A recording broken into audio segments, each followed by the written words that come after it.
ಇಡೀ ನಮ್ಮ ಪಕ್ಷದ ಜೊತೆಯಲ್ಲಿ ನಾವು ಸಾವಿರಾರು ಜನ ಕಾರ್ಯಕರ್ತರು ಮಂಜಣ್ಣ ಅವರ ನಾಯಕತ್ವದಲ್ಲಿ ಅತಿ ಶೀಘ್ರದಲ್ಲೇ ಅವರಿಗೆ ಬೃಹತ್ ಮಟ್ಟದ ಒಂದು ಬೆಂಬಲ ಕೊಡೋದರ ಮುಖಾಂತರ ಆ ರೈತರ ಜೊತೆ ಸಮಾಲೋಚನೆ ಮಾಡಿ ಶೀಘ್ರದಲ್ಲೇ ನಾವು ಮಾಡ್ತೀವಿ ಅಂತೇಳಿ ಈ ಸಂದರ್ಭದಲ್ಲಿ ಹೇಳ್ತೀವಿ. ತಾಲೂಕಿನಾದ್ಯಂತ ಏನು ರಸ್ತೆಗಳು ಏನು ಹಾಳಾಗಿದ್ದಾವೆ, ಗುಂಡಿಗಳು, ಅದ್ರ ಬಗ್ಗೆನೂ ಸಹ ಬೃಹತ್ ಹೋರಾಟವನ್ನು ಮಾಡೋದಕ್ಕೆ ಅತಿ ಶೀಘ್ರದಲ್ಲೇ ನಾವು ನಿರ್ಧಾರವನ್ನು ಮಾಡ್ತೀವಿ ಅಂತ. ಆ ರೈತರ ಜೊತೆಯಲ್ಲಿ ಸಂಪೂರ್ಣವಾಗಿ ನಾವು ಅವರ ಜೊತೆಯಲ್ಲಿ ಇರೋದಕ್ಕೆ ಪ್ರಾಮಾಣಿಕ ಪ್ರಯತ್ನ ಮಾಡ್ತೀವಿ.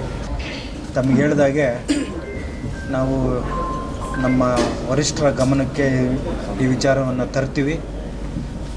ಆ ರೈತರ ಜೊತೆಯಲ್ಲಿ ಸಂಪೂರ್ಣವಾಗಿ ನಾವು ಅವರ ಜೊತೆಯಲ್ಲಿ ಇರೋದಕ್ಕೆ ಪ್ರಾಮಾಣಿಕ ಪ್ರಯತ್ನ ಮಾಡ್ತೀವಿ. ನಮ್ಮ ಅತಿ ಶೀಘ್ರದಲ್ಲೇ ನಮ್ಮ ಕಾರ್ಯಕ್ರಮದ ನಂತರ ನಮ್ಮ ಮಂಜಣ್ಣ ಅವರ ನೇತೃತ್ವದಲ್ಲಿ ಆ ಸ್ಥಳಕ್ಕೆ ನಾವು ಭೇಟಿ ನೀಡಿ ರೈತರ ಜೊತೆ ಸಮಾಲೋಚನೆ ಮಾಡಿ ನಮ್ಮ ರಾಜ್ಯ ನಾಯಕರನ್ನ ಆ ಹೋರಾಟದಲ್ಲಿ ಹಾಗೆ ನಾವು ತೊಡಗಿಸ್ಕೊಳ್ಳೋದಕ್ಕೆ ನಾವು ಪ್ರಯತ್ನವನ್ನು ಮಾಡ್ತೀವಿ ಖಂಡಿತವಾಗಿ. ಈಗಾಗಲೇ ವೈಯಕ್ತಿಕವಾಗಿ ನಾನು ಸಹ 2-3 ಬಾರಿ ಅವರ ಹೋರಾಟಕ್ಕೆ ಬೆಂಬಲವನ್ನು ಕೊಟ್ಟು ಭಾಗವಹಿಸಿದ್ದೀನಿ. ಇಡೀ ನಮ್ಮ ಪಕ್ಷದ ಜೊತೆಯಲ್ಲಿ ನಾವು ಸಾವಿರಾರು ಜನ ಕಾರ್ಯಕರ್ತರು ಆ ಹೋರಾಟದಲ್ಲಿ ನಮ್ಮ ನಾಯಕರಾದ ಮಂಜಣ್ಣ ಅವರ ನಾಯಕತ್ವದಲ್ಲಿ ಅವರಿಗೆ ಅತಿ ಶೀಘ್ರದಲ್ಲೇ ಅವರಿಗೆ ಬೃಹತ್ ಮಟ್ಟದ ಒಂದು ಬೆಂಬಲ ಕೊಡೋದರ ಮುಖಾಂತರ ನಮ್ಮ ರಾಜ್ಯ ಮಟ್ಟದ ನಾಯಕರನ್ನು ಸಹ ಮನವಿ ಮಾಡಿಕೊಳ್ಳೋದಕ್ಕೆ ನಾವು ಈಗಾಗಲೇ ಚರ್ಚೆ ಮಾಡಿದ್ದೀವಿ.